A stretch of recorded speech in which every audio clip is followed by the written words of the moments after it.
when you look at the Vikings, are they a team that you say, boy, if they get in, I don't want to see them? Because you never know with Kirk Cousins. We've seen a history of the Vikings where some magic, whether it's, fair or not, does work in their favor sometimes when they get in these big games.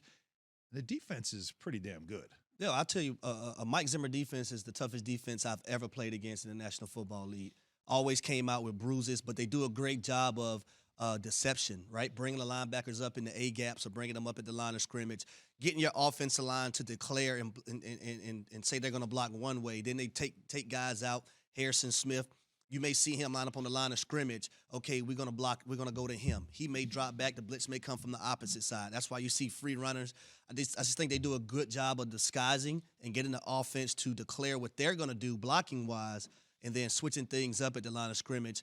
But they always have some solid guys at the line of scrimmage defensively and then linebackers. And then you see Harrison Smith. He's been there forever for him. But I'll tell you this. If Kirk Cousins – what Kirk Cousins are we going to get? Right? That's the question. I say it all the time. You never know with him. Are we going to get the one last night who was 12 for 24, or are we going to get the one who's been decent most of the year? Like, we don't know what we're going to get. Was that game plan last night? Was that more game plan? I don't want to get too much into the Cousins stuff, but I mean, I don't know how to gauge or how to judge his performance. They did win. They did play a team that, like I said, if you really want to spin this conversation, let's go to the other side of the ball. You talk about a defense that is good. We just mentioned the Vikings.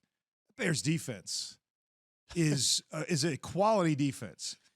And if you just had an adequate offense that could function in the red zone, who knows what the Bears could be. But it's an amazing thing when you think about it in Matt Nagy's tenure. And as we know now, the Bears were eliminated. They're 4-10. They're out now. They're not going to make the playoffs. Yeah. So for Matt Nagy, now all the attention goes on him. Fields is playing. That's good. The red zone issues are still there. Not good. Yeah, 1 for 5 in the red zone. Yeah, there's times where you watch Fields and you can see there's, all right, something special here. And then there's times where, throw it at his feet. Like, why are you taking a sack, on certain situations, on a screen pass? But that's all. That's all the learning process, right, with him. It comes with it. But with Matt Nagy, it's amazing to think that he's the guy that was brought in to bring offense, get the offense going, whether it was Trubisky or now it's obviously going to be Justin Fields. He's always had the defense. Yeah. And he was asked about this. He was asked about having a defense that would be considered a top defense that could win in the postseason, and the offense struggles and can't give it points. I look at Justin Fields, right? And, he took the sack last night, shouldn't have took the sack. 4th down, you can't take a sack. You got to throw it there on 4th down, even if you throw it up and give a guy a chance. And then you see the screen where you take a sack also. That communication should be coming from your head coach, who's an offensive guy, going over situational football, what you can and can't do in those situations. So right there, it's telling me that the communication is not happening. It's not there. And that's obviously the coaching issue. Yeah. I mean, that starts at the top. That starts with coaching, and it's been the issue there. It's I guess if I'm in Chicago, that's the thing I'm most frustrated about. Like Khalil Mack's not even playing. That's what I'm saying. This defense is amazing. Teams pray and hope that they're going to have a Robert Quinn, Akeem Hicks, who is a physical specimen, nasty, the kind of player that I like. Nasty. He don't give a damn about who he's playing against. He's gonna get a couple personal fouls here and there. You can live with those because you can live with your defensive lineman being nasty. Then they have a guy, Angelo Blackson. I played with him in Tennessee, who's coming to his own throughout his career. He was with the Houston Texans as well. But you just said it. They're not even playing with Khalil Mack. And then they played this game with a decimated, depleted secondary. So guys like Graham and Tabor, those guys stepped up big time last night at the safety and corner position. And they had a chance. They were still in this ball game.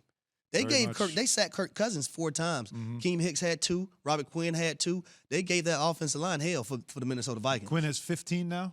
Yeah, I think he's tied for 2nd or might be 3rd in the league. And he's right behind, though. I mean, think about let me see. Richard Dent, the franchise. I mean, think about somebody that he could match in franchise history. 17.5, I think, is the Bears' record. And he's sitting there right behind him. You doing research for me live on the air? Yeah, he has 16. He is second. So he is second. So he is right second there. right now. Yeah, you got T.J. Watt 1, Robert Quinn 2nd, Myles Garrett 3. I mean, that's a significant record to have in franchise history when you consider the Bears and defense as their history and a name like Richard Dent, right? Like, so he's having that kind of year, and there's no Khalil Mack on the other side. It's not like defenses have to worry about a lot. It's just you could focus on him, and he's still getting there. So you're getting production, and they're doing that. So that side of the ball is doing the job. It's the offense, and that's what Matt Nagy was brought in. You can say all you want about Matt Nagy and everything else. I mean, I've criticized him for how he is at the podium. Because I just feel like he says too much, does too much, tries too hard at the podium. And it also is a bit of a reflection of who he is in front of his team. But the bottom line is you're brought in to bring the offense up to a level where the defense is. That has not happened. And that's why you have to make a change. Well, and I'll tell you this, Hahn. When you talk about coaching, right? Great coaching is playing to your players' strengths. Not saying, okay, this is what we do, this is what my system is, and this is the way we're going to do it. You adapt to the players that you have around you. You play to their strengths and never exploit their weaknesses. That's what great coaching does. Thanks for watching ESPN on YouTube. For live streaming sports and premium content, subscribe to ESPN Plus right now.